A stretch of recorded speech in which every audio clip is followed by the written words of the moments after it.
Hi అండి. Christmas వచ్చేసింది. ఇంకా న్యూ ఇయర్ కూడా వచ్చేస్తుంది. న్యూ ఇయర్ వచ్చిందంటే చాలు పండక్కి ఊరెప్పుడు వెళ్తామా అని రోజులు లెక్కెట్టుకుంటాను.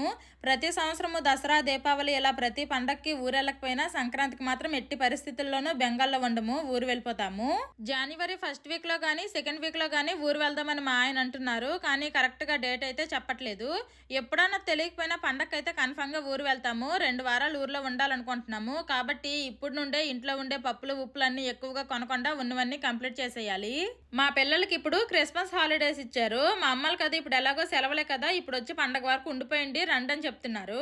సెలవులే కదా అని ఇప్పుడు ఊరు వెళ్ళి పండగ అయినంత వరకు ఉండిపోతే మా పిల్లలకి స్కూల్ ఎక్కువ రోజులు సెలవులు పెట్టేయడం అయిపోద్ది. బెంగాల్లో పండగ 3 రోజులు కూడా సెలవులు ఉండవు. అందుకే పండగ దగ్గరలో వస్తాము. అలా అయితే పిల్లల స్కూల్కి సెలవులు కూడా కొంచెం తక్కువ పెట్టొచ్చు అని చెప్పేశాము. ఈ రోజు చేపల పులుసు మట్టికొండలో వండాను. చేపల పులుసు మట్టికొండలో వండడం వల్ల అనుకుంటా చాలా బాగా వచ్చింది. Bye bye.